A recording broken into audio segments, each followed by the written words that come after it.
RCF.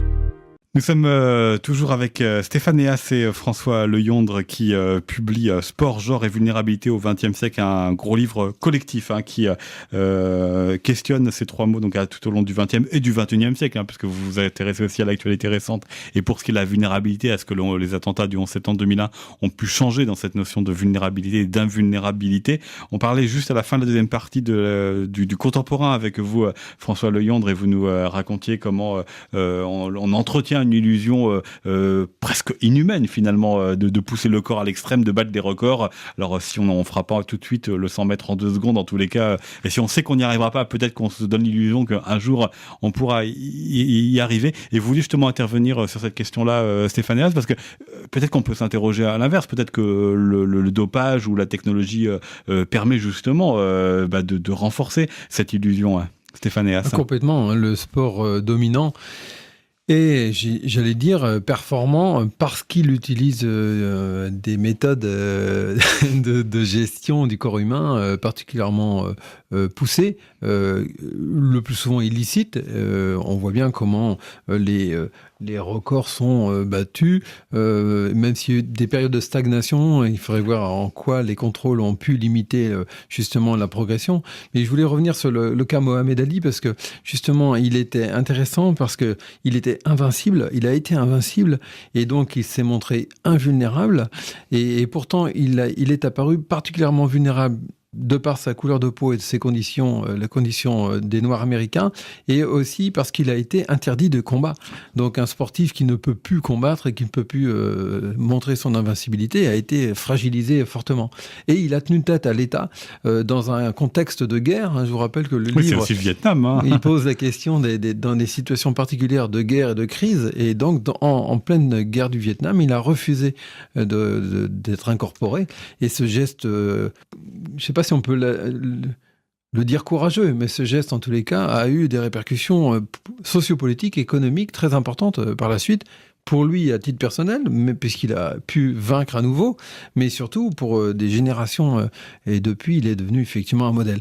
Pour faire le lien avec et même si c'est très très dangereux de le dire comme ça, effectivement, Mohamed Ali, ancien Cassius Clay, et la question du terrorisme qui nous a occupés nous aussi, puisqu'il y a des fragilités géopolitiques, j'allais dire, dues à ces possibilités de se faire exploser. Oui, crise économique, donc crise ici terroriste ou crise écologique, ça prend différentes formes. Donc effectivement, le contexte contemporain est très particulier quand même, puisque vous avez vu ce matin, par exemple, l'actualité, il y a des œufs bio, mais les poules qui pondent ces œufs bio ne sont pas bio. Donc elles sont nourries avec des produits non bio. On voit bien comment on doute de tout, et on doute des records pour ce qui est du sport. Et on a tout à fait raison de douter des records, puisque non seulement les records sont objectivement battus, mais les conditions même pour être battus sont très critiquables. Il y a des collègues à nous qui n'ont pas participé à ce travail-là, mais qui font un travail qui est important, de salubrité publique, on pourrait dire, en rappelant justement ces tricheries et ces déviations quotidiennes dans le sport, dont le sport est le témoin et même quasiment l'espace-temps privilégié. Parce qu'on décide qu'il y a déviation et parce qu'on décide qu'il y a triche. Je n'utiliserai pas ce mot. C'est-à-dire qu'on a travaillé sur un autre contrat avec mes collègues, et François notamment, sur le dopage chez les jeunes. C'est un petit peu plus compliqué que ça. C'est-à-dire que quand vous avez effectivement mis des espoirs dans une activité, que vous engagez, vous investissez des heures, des dizaines d'heures par semaine, que vos parents comptent sur vous, que vos voisins comptent sur vous, que votre club compte sur vous, il n'est pas très facile de dire non à une supplémentation alimentaire ou à une petite pilule ou un petit liquide dans une bouteille qui vous permet de récupérer plus vite. Et c'est parce que aussi le sport a rendu ces humains-là comme des marchandises. Oui, il y a effectivement plus de risque peut-être d'avoir recours à des produits dopants quand on a la possibilité de gagner très bien sa vie avec l'activité physique et sportive. Mais malheureusement, les enquêtes nous montrent que dans les sports amateurs où on gagne rien, à part des breloques, il y a autant de dopage, même beaucoup plus. En Bretagne, par exemple, dès le niveau régional, dès les premières catégories, poussins, poussines, il y a déjà du dopage au niveau régional dans les activités physiques. Donc il faut être conscient que c'est pas pour gagner de l'argent obligatoirement, que c'est pas forcément le vecteur en tous les cas mis en avant en premier. Mais c'est peut-être l'une des conséquences, François Leyonde, de ce culte de la performance qui ne cesse de nous accompagner depuis quelques décennies déjà. C'est ça. C'est ça. J'allais revenir, moi, sur le doute qu'on porte parfois sur la performance. C'est intéressant d'interroger les formes de doute parce que j'en vois au moins 3. Il y a les doutes effectivement sur le dopage, mais on doute ou on minimise aussi les performances des athlètes handicapés qui sont équipés d'instruments. Donc la performance est plus tout à fait la même, elle n'a plus tout à fait le même statut. Et les doutes qui sont portés sur le genre de l'athlète font douter aussi sur la performance. Quand on n'est plus certain que l'athlète soit réellement un homme ou une femme, eh bien ça remet en cause le statut de la performance, sa qualité. Oui, donc pour cette athlète, cette sprinteuse ou coureuse de fond sud-africaine, ou dans le tennis, ce qui s'est passé il y a quelques années pour Serena Williams ou pour Amélie Mauresmo. C'est ça. Et on revient finalement à ce que je disais tout à l'heure, c'est-à-dire que qu'on prenne le cas du dopage, le cas des athlètes handicapés qui sont équipés ou des athlètes dont on doute de l'appartenance à une catégorie de genre, homme ou femme, quel que soit le cas, en fait, on doute de l'humanité de ce sportif-là, ou en tout cas du statut humain de la performance qui est produite. C'est-à-dire que celui qui est équipé, on va dire, c'est pas tout à fait une performance comme les autres, puisque il est aidé par des instruments, donc il va plus vite grâce à ça. Donc ce qu'il manifeste à travers sa performance n'est pas un acte complètement humain, parce que il y a des instruments, ou alors la performance n'est pas tout à fait humaine au sens où on l'entend d'un point de vue normatif, parce qu'un homme, ou disons au sens générique du terme, est soit un homme en termes de genre ou une femme, et rien d'autre. Donc si son appartenance à une de ces deux catégories est remise en question, eh bien la performance qui est produite n'est pas tout à fait celle d'un homme, et donc on ne peut pas s'identifier à un homme qui produit une performance au-delà des limites qu'on identifie. Et donc ce registre-là, ce ressort de l'illusion du dépassement de la finitude humaine, finalement est désamorcé, donc ça marche moins. François Leyonde, je voudrais qu'on s'intéresse aux articles que vous signez, parce qu'il y a plusieurs articles qui rejoignent un petit peu la thématique que vous explorez dans ce livre, qui est celle des personnes vulnérables, comment le sport peut permettre ou peut donner l'illusion de réintégrer le corps social. Il y a un de vos collègues qui s'intéresse au cas du sida, il y a donc le handicap, il y a aussi les femmes, notamment d'autres cultures, et vous êtes intéressé aux chômeurs et aux RMistes avec ces stages qui permettent quoi finalement? Parce que j'ai pas trop bien compris ce qu'ils permettaient, ou plus exactement les résultats qu'ils produisaient. Le but, c'est de les rendre plus autonomes, de les rendre peut-être plus dignes, de les faire bouger. Alors, la question que j'ai posée, c'est probablement pour ça que vous n'avez pas identifié ce que ça produisait. J'ai compris, mais c'est parce que je fais la boutade par rapport un peu à ce que vous sous-entendez dans votre livre. D'accord. Donc effectivement, la question que je pose, elle est plus sur l'intention politique. C'est-à-dire pourquoi est-ce que on en vient à utiliser le sport, ou simplement à avoir cette idée-là pour remobiliser, pour insérer des personnes qui, effectivement, du point de vue de l'emploi, sont en difficulté, sont en chômage depuis longtemps, depuis plusieurs années la plupart du temps.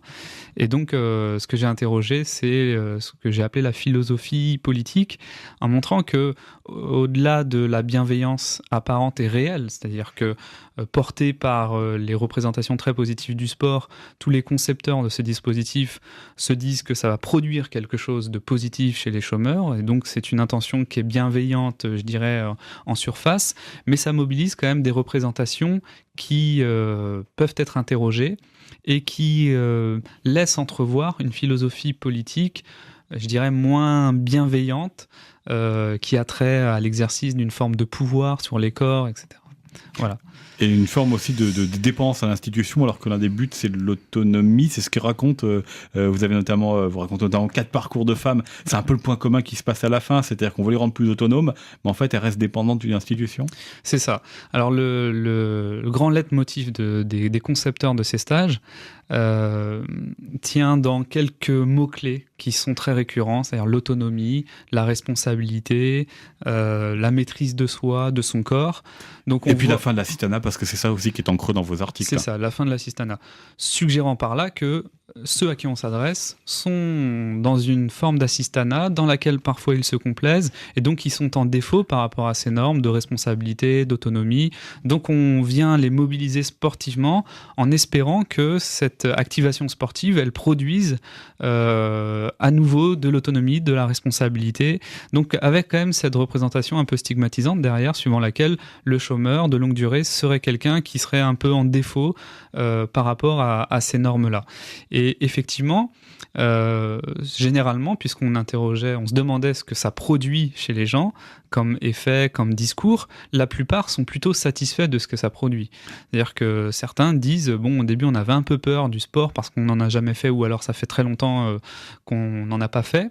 Et puis finalement, on est entre chômeurs, et donc c'est moins stigmatisant, et on adhère au discours qui consiste à dire, il faut s'occuper de soi, s'entretenir, redevenir responsable de son corps, faire attention à ce qu'on présente aussi corporellement face aux autres. Donc, ils adhèrent complètement à ce discours. Et effectivement, je parle d'une vulnérabilité qui est quelque part produite paradoxalement par ces oui, stages. Parce que c'est finalement ces témoins. Alors il y a les questions d'hygiène et de santé, on n'en a pas parlé, mais qui traversent aussi tous les livres qui sont importantes ici. Mais finalement, ça les renforce aussi dans l'idée qu'elles appartiennent à un groupe vulnérable. C'est ça. Donc il y a l'effet, ce qu'on appelle l'effet d'étiquetage en sociologie, qui est renforcé. Et puis il y a un autre effet un peu pernicieux que j'ai moi, dans l'analyse, commençait à entrevoir en relisant les entretiens, notamment celui que j'avais réalisé avec une chômeuse d'une cinquantaine d'années, et qui me dit à la fin de l'entretien, figurez-vous que j'ai trouvé un autre stage qui s'appelle Image de soi, et vous voyez que je suis autonome, je l'ai trouvé toute seule. Autrement dit, elle va se réengager dans un stage dans lequel elle va montrer qu'elle est autonome, responsable, etc. Mais en réalité, on voit très bien que, en se réengageant dans une forme de stage, elle va simplement se contenter de faire la démonstration de son autonomie auprès de l'institution, qui n'est qu'une autonomie démontrée, mais pas réelle, puisque si elle était réelle, elle serait à nouveau sur le marché de l'emploi pour retrouver un travail, etc. Donc, finalement, elles sont certaines de ces chômeuses, mais c'est aussi parce qu'elles n'ont pas de ressources véritables pour s'insérer. Quand on n'a pas de diplôme à 50 ans et quand on est au chômage depuis plus de 5 ans, on sait très bien que la probabilité de s'insérer professionnellement est très faible. Par contre, en se réengageant dans un stage comme ça, on voit très bien comme elles sont mues par un rôle qu'on leur prête, c'est-à-dire de la chômeuse qui se réengage, qui retrouve finalement le chemin normatif, celui de la responsabilité, etc. Mais on perçoit là, évidemment, une forme de dépendance à l'institution, c'est-à-dire que sans ces stages, sans ces dispositifs qui entretiennent ces petits rôles, eh bien, ces chômeuses seraient perdues. Elles sont donc dans ce que j'ai appelé une forme de dépendance institutionnelle, et les dispositifs produisent ce que j'ai appelé aussi des vulnérabilités iatrogènes. Alors c'est un mot un peu compliqué, mais qui est très simple, c'est-à-dire qu'en médecine, il existe des médicaments qui parfois renforcent la maladie qu'ils entendent traiter. Là, on est sur des dispositifs politiques qui, paradoxalement, ont l'effet de renforcer la vulnérabilité qu'ils sont censés traiter. Pareil pour les médias, parce qu'il y a quand même je crois que c'est votre Eric là que vous racontez, qui se dépasse physiquement, qui fait des exploits et qui du coup est perçu par les médias comme quelqu'un de vulnérable, mais quelqu'un de vulnérable qui a réussi à se dépasser. Hein. C'est ça. Alors c'est un cas très particulier et en même temps qui est très illustratif, qui permet en quelque sorte un effet de loupe sur le fonctionnement justement sur cette catégorie de la vulnérabilité. Et une vulnérabilité heureuse. Voilà. Alors, ce cas, donc c'est celui d'Éric Fournier. Alors, c'est pas un pseudonyme, hein. Il a accepté que son nom soit publiquement apparaisse, en tout cas dans l'ouvrage. C'est un chômeur qui a réalisé un tour de France en vélo pour mettre en scène ses difficultés de recherche d'emploi. Donc, il avait dans la quarantaine d'années. Et donc, il souhaitait mettre en scène et pour montrer qu'effectivement, il faisait face à des difficultés auxquelles font face beaucoup d'individus dans sa situation. Et donc, il l'a mis en scène véritablement, au sens propre du terme, en mobilisant beaucoup de journaux, de télé. Et donc, pendant une période comme ça, on l'a vu un petit peu partout. Mais son cas est très particulier parce qu'il a décidé de faire ce Tour de France sans au préalable avoir renseigné la plupart des individus de son entourage sur sa véritable situation d'RMiste. Donc c'est une sorte de coming out de sa situation professionnelle assez radicale, et puisque son entourage a appris qu'il était effectivement RMI le jour où ils ont vu dans les médias qu'il allait réaliser un Tour de France en vélo. Et ce qui est intéressant, c'est que finalement, cette forme d'héroïsation, parce que ça a fonctionné, il est passé dans beaucoup de médias, c'est devenu une sorte de figure typique du chômeur volontaire. Et cette forme d'héroïsation par l'exploit sportif, en fait, elle suggère toujours l'existence d'un chômeur qui ne se prendrait pas en main, et elle suggère la possibilité individuellement de dépasser sa condition de chômeur en ayant tendance à mettre de côté tous les déterminismes collectifs qui pèsent sur les chômeurs évidemment et qui manquent de ressources. Donc il a été présenté comme un chômeur comme tous les autres qui d'un coup se lève un matin en disant j'arrête de ne rien faire et de me laisser aller et je vais faire un Tour de France en vélo, alors qu'en réalité c'est quelqu'un qui a beaucoup de ressources, d'abord des ressources langagières, qui s'exprime très bien, qui a été très compétent dans la mobilisation des médias, qui avait aussi des ressources physiques quand même pour réaliser ce Tour de France en vélo, même si c'était pas un grand sportif. Tous les chômeurs que j'ai rencontrés ne sont pas capables de le faire. Donc on avait finalement, en dehors, au-delà de la présentation qu'on en faisait, un profil très singulier. Et puis surtout cette forme d'héroïsation produit une injonction adressée à tous les autres chômeurs de se prendre en main, de devenir des sortes de héros eux-mêmes de leur vie quotidienne.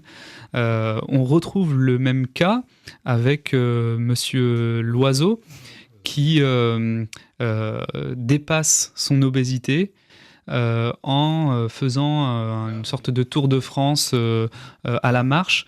Et finalement, le discours que cela renvoie, il renforce la stigmatisation qui pèse sur les obèses, puisqu'il suggère que il est possible de se prendre en main, et le sport est la forme de prise en main de soi, de reprise en charge de soi la plus absolue, avec toujours derrière l'idée que il est possible de se reprendre en main, et donc que l'état d'obèse ou de chômeur est lié à un défaut personnel de responsabilité par rapport à soi. Stéphane, un mot pour conclure ces 3 entretiens. Oui, effectivement, le cas de Jean-Luc Loiseau, que j'ai rencontré il y a 2 jours à Clermont-Ferrand, donc effectivement, qui fait du 4 mai au mois de septembre un Tour de France, et aussi particulier de ce point de vue-là, parce qu'il travaillait, il était au chômage depuis, mais il travaillait pour une grosse entreprise américaine, et effectivement, il a rassemblé un budget qui nous ferait, nous, pâlir pour plusieurs années de travaux de recherche, et il a réussi pour quelques, comment on appelle ça, des étapes de son Tour de France, qui n'est pas véritablement un Tour de France d'ailleurs, mais symboliquement, il a voulu le mettre en œuvre. Donc effectivement, on voit bien comment il y a une inégalité face aux vulnérabilités sociales, socio-économiques, physiques, physiologiques, et que même si on peut éventuellement tous subir des coups du sort, des coups de la vie, avec des maladies graves qui peuvent intervenir, des chocs et des traumatismes qui ont des conséquences qui peuvent parfois être dramatiques. Les ressorts collectifs et déterministes, on dit en sociologie, les déterminations sociales sont quand même très présentes, et on n'est pas tous égaux face à ces possibilités même d'agir sur soi et sur les autres. Eh ben, ça et beaucoup d'autres choses sont donc à découvrir dans votre livre Sport, genre et vulnérabilité au XXe siècle, qui réunit, je le rappelle, une quarantaine de chercheurs. Le livre est paru aux presses universitaires de Rennes. François Leyondre et Stéphane Eas, merci beaucoup à tous les deux. Merci à vous. Merci à vous. Et on peut retrouver ces 3 entretiens en podcast sur notre site rcf-alpha.com. rcf-alpha.com.